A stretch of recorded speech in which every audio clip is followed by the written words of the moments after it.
আসসালামু আলাইকুম বন্ধুরা, আমরা যদি চাই তাহলে সহজে একটি কম্পাস দিয়ে এভাবে সুন্দর করে বৃত্ত আঁকতে পারি। যদি চাই তাহলে সহজে এভাবে কৌটার মুখ দিয়ে এভাবে পেন্সিল দিয়ে চারপাশে ঘুরিয়ে একটি বৃত্ত আঁকতে পারি। কিন্তু এগুলো যদি আমাদের হাতে না থাকে তাহলে কি দিয়ে আঁকবো?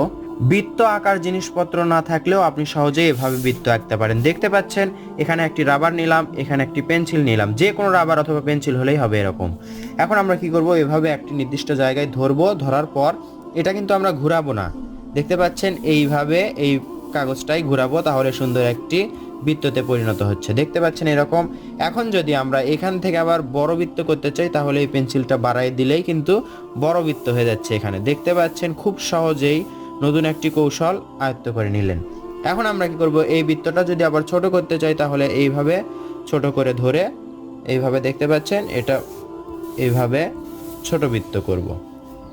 সহজে এই বৃত্ত আকার কৌশলটি আপনাদের অনেক কাজে দিবে।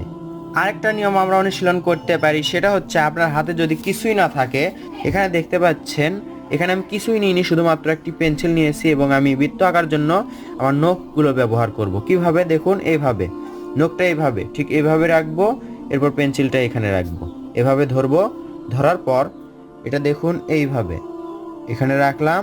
এটা কিন্তু শক্ত অবস্থায় রাখতে হবে, নড়াচড়া করা যাবে না। আমরা শুধু খাতাটা ঘুরাচ্ছি। দেখতে পেলেন অতি সহজে একটি সুন্দর বৃত্ত হয়ে গেল। ঠিক এরকম করে আমরা যদি এই পেন্সিলটা এভাবে বাড়াই দিই তাহলে বড় বৃত্ত হবে, যদি কমাই দিই তাহলে ছোট বৃত্ত হবে।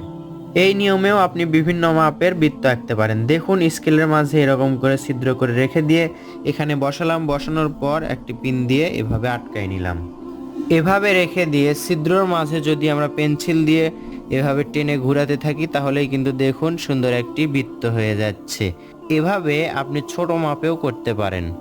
আবার আপনারা এই নিয়মেও করতে পারেন। দেখুন এখানে দেখতে পাচ্ছেন একটি সুতার এখানে গিট্ট দেওয়া, এখানে দেখতে পাচ্ছেন। এখন আমরা কি করব, এর মাঝে যত বড় বৃত্ত আঁকবো তত বড় একটা গিট্টু দিব। এরকম করে বেশ কয়েকটা গিট্টু দিয়ে রাখবো।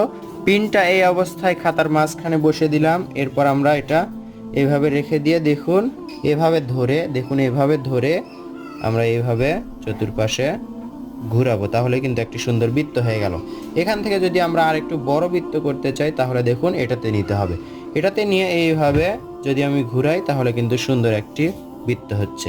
এভাবে নির্দিষ্ট মাপে আপনারা সুন্দর করে বৃত্ত আঁকতে পারেন। তো বন্ধুরা, ভিডিওটি উপকারে আসলে লাইক, কমেন্ট, শেয়ার করবেন।